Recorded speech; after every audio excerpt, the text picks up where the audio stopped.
I'm really good at choosing really bad partners. It seems like the nice girls, the girls that are so nice and so sweet, I don't want them. I gotta choose the ones that they treat me like garbage, Like, I don't know why. It's like I don't deserve to be treated right because I didn't have a lot of friends when I was growing up. And so if anybody takes an interest in me, it's like I cling on to them. And we tend to go for what's familiar to us, what we know, the mold that we can fit into. And if you're familiar with your aunt and uncle talking to you a certain way, and you're in a relationship or you meet somebody that talks to you, that's what you're familiar with. That's what we tend to accept. So we almost have to relearn how we deal with things and how we set boundaries with other people.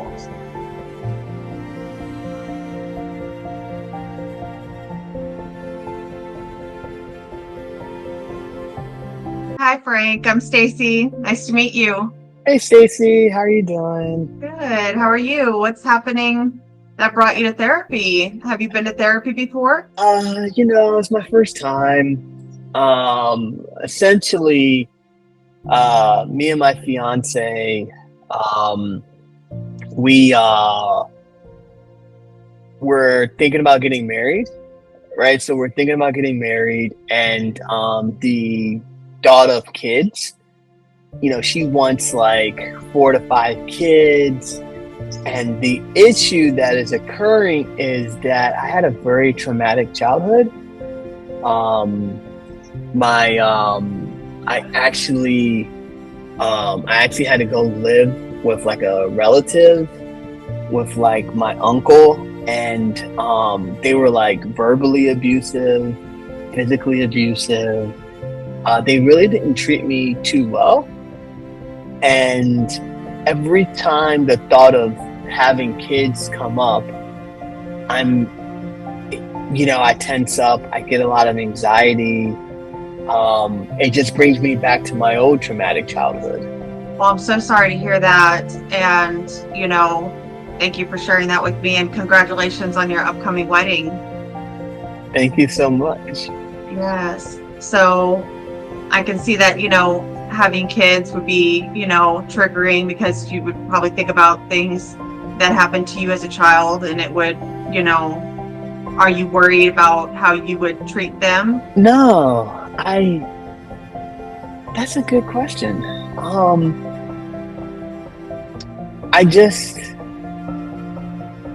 I think I would treat them good because I had a bad experience. Sometimes, we're not too sure. Have you been around other people's kids? Yeah, I'm actually pretty good with other people's kids. I'm very, very conscious of that. I don't know. It's just had this unmerited anxiety about, my fiance was asking me, all right, so what problem are you going to ask her to focus on? And I would be like, I've been thinking about this for a while, and I think we can, really just focus on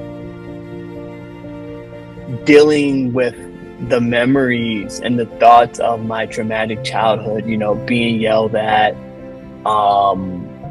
Like, I used to be really, really shy because, I used to stutter a little bit, and like,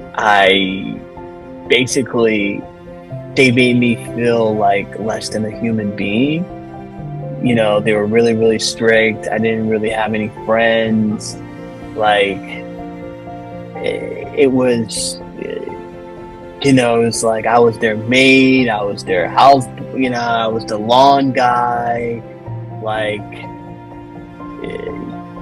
I don't know. It's like, and they were just strict. Like, I couldn't do anything. It's like my childhood was like taken away from you. Yes. What kind of things was it mainly just your uncle? And his wife too. Yeah, they used to yell at me all the time. Like, if I do like one silly mistake, oh, you're such an idiot. Oh, you're never going to amount to anything. It was just a lot of yelling and screaming there. Yes. And that tends to stay with us even when we're an adult. Do you hear those voices today? Often when you hear somebody, especially from childhood, tell you those things over and over, we tend to hear that that voice in our head, our inner critic per se, is that kind of still with you today? You've read my mind. It's still with me today. I have a hard time taking feedback. I mean, I'm getting better now, but like, I sometimes I lack the confidence. I really lack the confidence that I really need. So I'm sure your fiance, she tells you good things. Tell me about her. How does she lift you up? That's interesting. She does lift me up. She's very attractive, right? When I was younger, I always dreamed about getting the prettiest girl, right?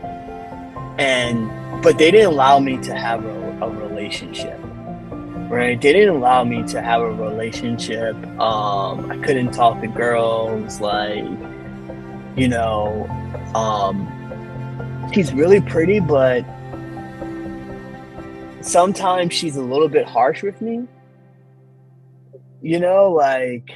so whenever she's a little bit harsh with me and then she starts yelling and she doesn't really have the patience, it kind of reminds me of my aunt, my uncle's wife, how she used to be. And it's really like painting my picture of like women.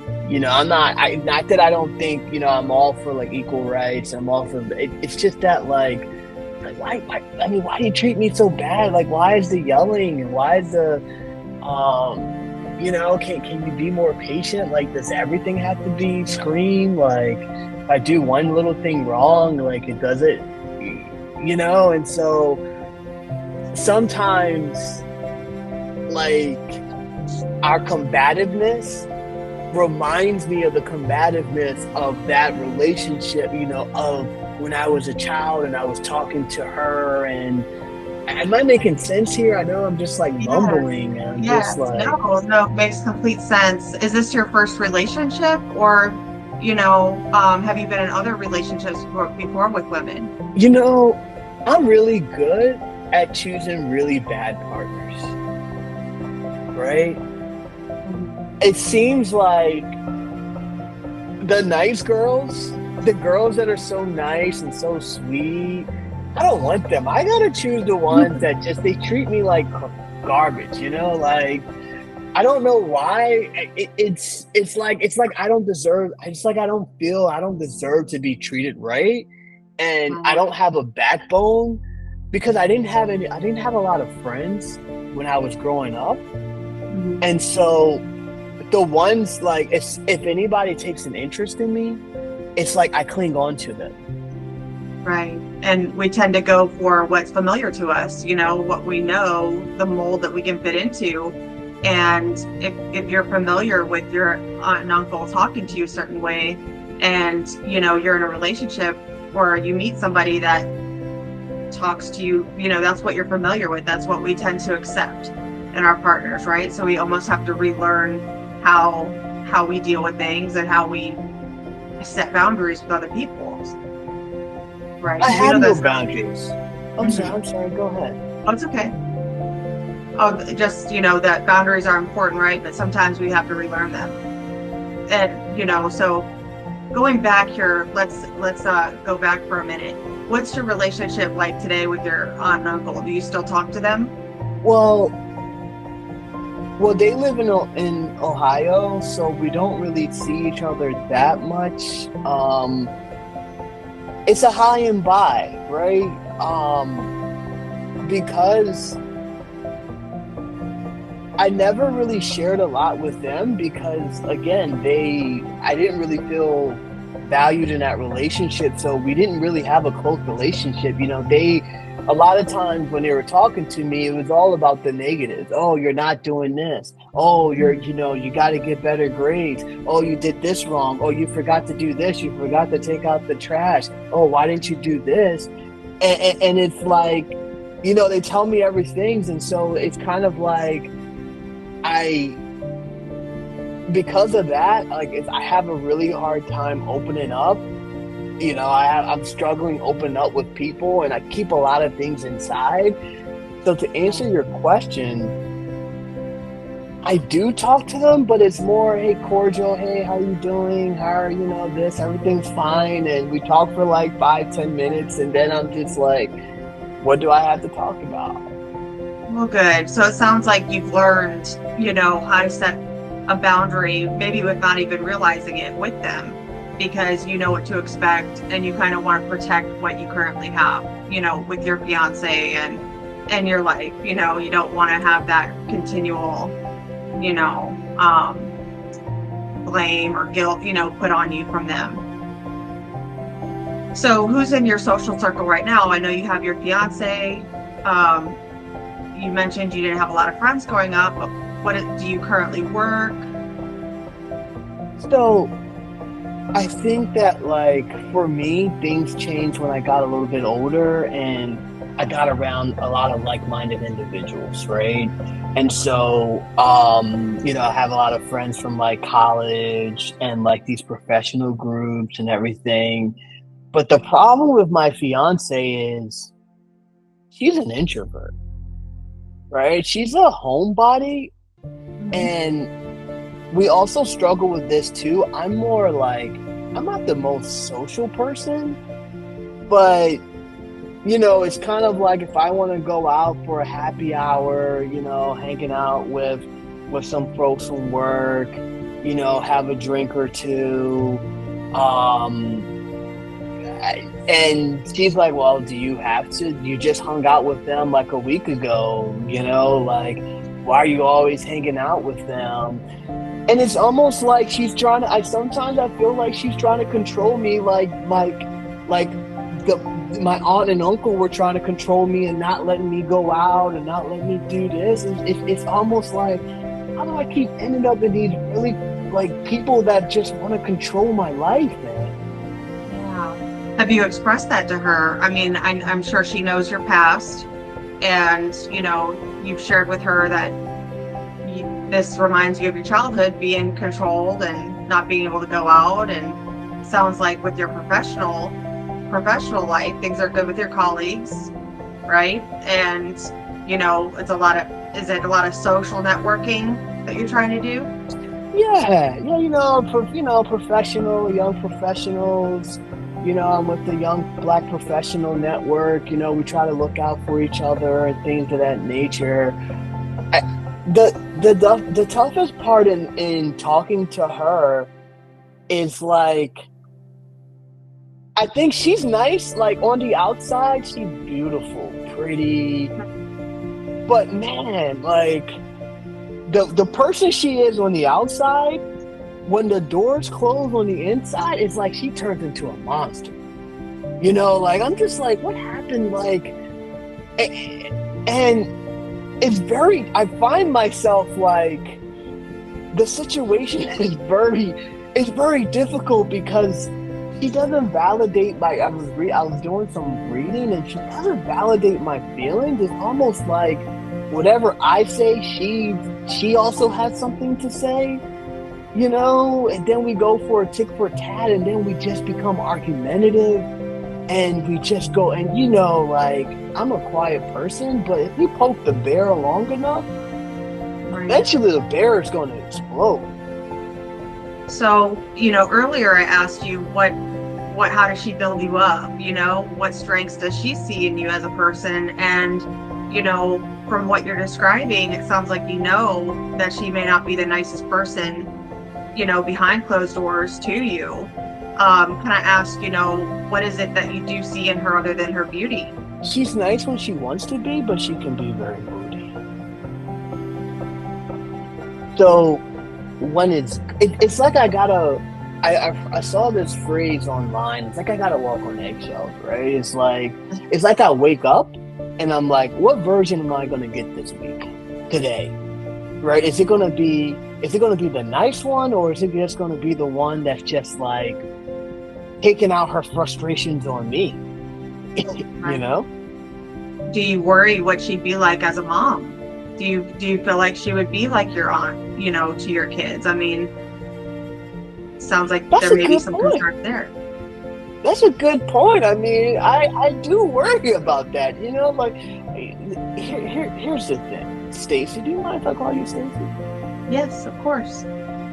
The problem is, how do I communicate some criticisms about her? She doesn't take criticism too well, you know, like how do you tell somebody, you know what, you can be a little bit nicer, and then it's like I'm a character assassinate, you know, I'm assassin. Oh my gosh, she's gonna blow it out of proportion.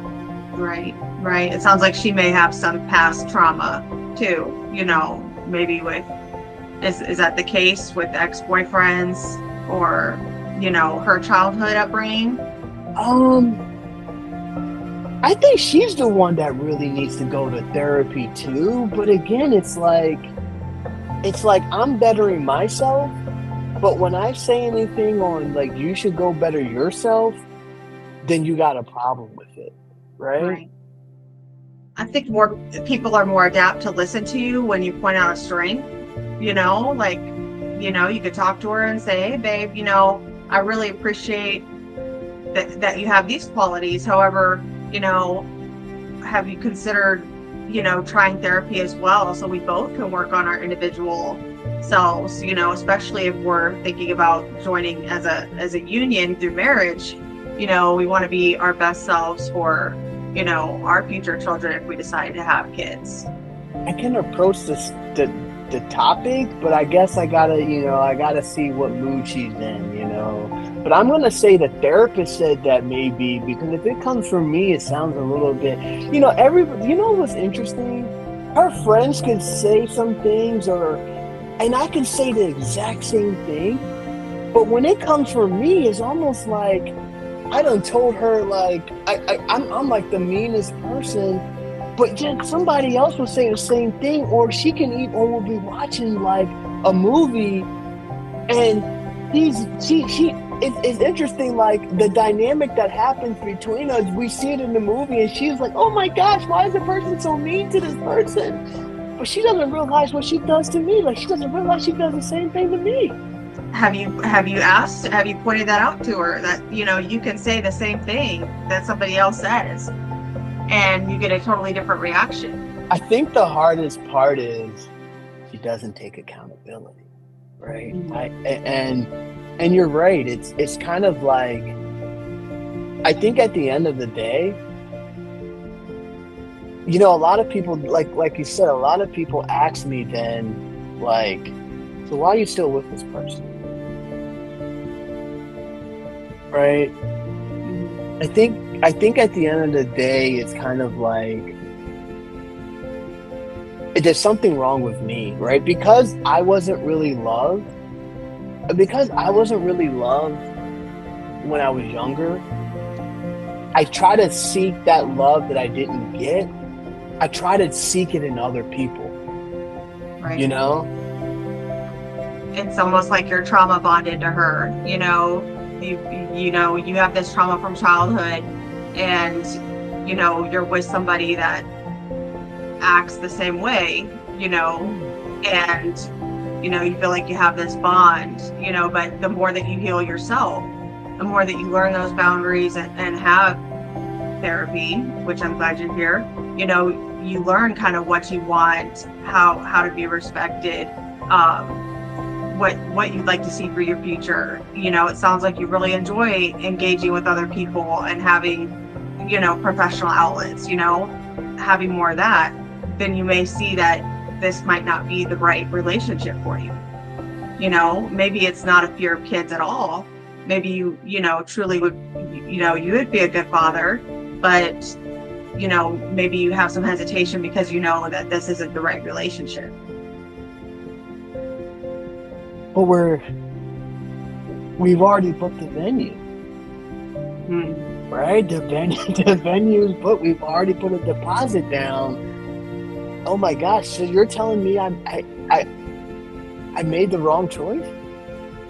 Not necessarily, but you know, you may work on yourself, you know, and find through therapy that maybe this isn't, you know, may or may not be the right relationship for you. So I don't, while you're working in therapy on yourself, and if she's not willing to work on herself individually, I'm just saying there may be a possibility that you two could, grow apart. Understandable. But what is it with me that I seek the love that I didn't get? Like how do I deal with that, right? Like, I think at the end of the day, I don't love myself. Or maybe you don't know how to love yourself, So have you explored, who you are as a person, and what are some things that you love outside of your career, your job? It's interesting. Because the way that I was treated as a child, I take work very seriously because I never want to lose. Like my parents, they were a little bit irresponsible. They lost, they made some bad financial decisions. And so we lost our house. We lost a couple of things. And so I'm actually not that happy in my job right now, but it pays the bills, and it pays the bills very, very well. And where I live right now, my rent it's almost like $4,500 a month, and that oh wow, that's not really gonna pay itself, like so I'm unhappy. So what you're saying is right now my relationship, I potentially chose the wrong partner. I'm not really fulfilled in my job and that, but I'm in it to get the money. Oh my gosh, what help me out here? Like, so what do I do? No, so I'm sure there are things that you enjoy about your job. So what is it about your job that you enjoy? Oh, I hate it. So you do. Here's the thing. I mean, do you ever get the thing of, like, I call it that Sunday anxiety? Like Friday comes around, oh my, I can't wait. The weekend comes, man, 5 o'clock, woo-wee, the weekend. I'm not even a drinker, but just the fact that I don't have to deal with those folks. and like, but it just seems like, I mean, Sunday morning, so I wake up Sunday morning, and I got that anxiety, right? Oh my gosh, like it's like I gotta go. How do I prepare for Monday, right? Like the job is not really rewarding, like I said. So I work in IT. We do some IT stuff. We have the company has these big contracts and all of those things, but it's a really mundane job. But they pay me a lot of money to sit behind a computer. Right. What would you rather be doing? I want to go explore the world. Yeah.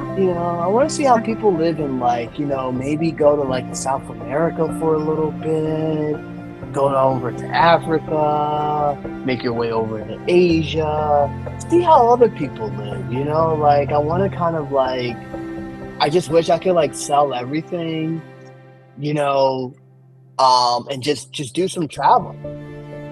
Okay. Is that something your fiance also hopes to do, with some traveling?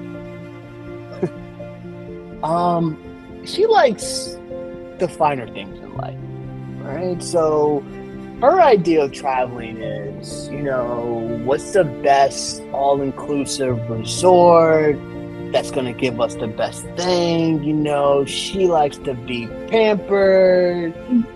She wants her massages, she likes,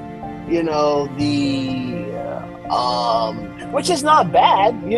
I like those too. I those things are good, but I can't see me and her saying, hey, let's just go in South America and live in, for a month outside of a resort, well, what do you mean? Like, what's your plan? Like, how are we going to survive? How are we going to do this? Like, have you thought this out? You see, that's your problem. She's gonna tell me, see, that's your problem. You don't think things out. You just react. You just do what you want to do, but you don't think about the consequences, right? Okay. So there would be So like what? no compromise with that discussion. I mean, I feel like I would need like a third party, man. It's almost like, you need a moderator, like, so things don't get out of hand. Okay. Have you ever considered couples therapy? I mean, especially with being so close to being married, have you guys ever sought out counseling? You know what the issue is? It's always like the problem is with me, and it's not with you. So what I often hear is, no, no, no, no, you need to go get yourself fixed first, because the problem is with you. Then once you go get yourself fixed, then we can fix, then we can work on ourselves. But again, it goes back to me. Right. And I hear that a lot. A lot of people, come for individual therapy, but, if you, and that is recommended, you know what I mean? Come for individual therapy and then have your partner see an individual therapist. And then at the same time, while you guys are seeking individual therapy, both can be in couples therapy. Is that something that you would consider or she would consider? I can pose the question to her. Because, while you're working on individual issues, and for yourself, you guys could be in couples therapy, kind of working through some of these issues such as kids and, travel and seeing what your shared values are. It seems like you kind of know what your value, you kind of know her, you know what you like, right? But kind of like seeing how that would play out as far as being married to each other, right? How do the two values mesh? I guess it's really hard because, again, it's kind of like, granted, I do like the finer things in life, but that's not end all be all. Mm-hmm. And I get it, right? With her, she wants the security, right? She doesn't like to do anything that's like, because she told me previously in her past relationships, in her younger years, hey, she's dated the guy that had these big dreams and all of those things, and then at the end of the day, they almost ended up homeless, right? Because essentially here it's kind of like, again, the dreams don't pay the bills, right? So she's more practical and like, hey, I know you don't like your job here, but what are you, like you're an IT guy, like what are you really going to do, like, so yeah. Do you feel stuck right now just with, the rent being so high, and do you feel like you have to stay in that particular job just to make ends meet? So the problem is they pay me really, really well. So you're right. It's kind of like you can move jobs, but moving jobs, you won't get paid as high. So then it's a lot of things, it has a lot of other consequences. Right. No, I know. I was thinking, have you ever considered like downsizing, and how would your fiance react to that? You know what I mean? Just so that you could have, maybe more job options to better your mental health, don't want you to feel like you're stuck or hate your job. I think the issue is, see, I can live, and I'm not really too picky, but she's very particular on the places that she likes to live. And when you go a little bit down, it might not be a new building, it might not have all of those things. It's a very tricky situation, like, and I can definitely see where she's coming from as well, right? Because, depending on, in our area, it's kind of like some areas you don't really want to, like, where rent is more affordable. It's not like, could I live there? Yes, but could I see her living there? Probably not. You know, these are all things that I feel could be, shared through couples therapy. They're a little bit of compromise on both of you guys' part, coming together to meet in the middle, like you said, a mediator. So I would definitely have the conversation with her to see if she's interested. She said that she would work on herself once you worked on yourself, since you're already in individual therapy, propose that you guys could have a couples therapist. Now, you said your venue is booked. How soon are you guys getting married? Next year. Next year. Okay, so that gives you guys some time. Yeah. Okay. What about my trauma? What about the pasthood? Like, the rough childhood that I have, and it impacting just me now. And we talked something about like boundaries and like respect, and I just let people treat me any type of way because I'm used to being treated like dirt. Like, can we talk more about that? Yes, of course. So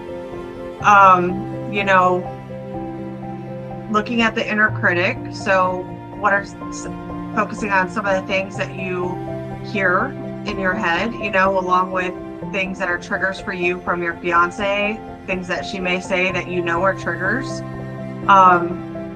Things that can help you are positive affirmations, I am statements, I am smart, I am, so we can look at what it is that you're hearing.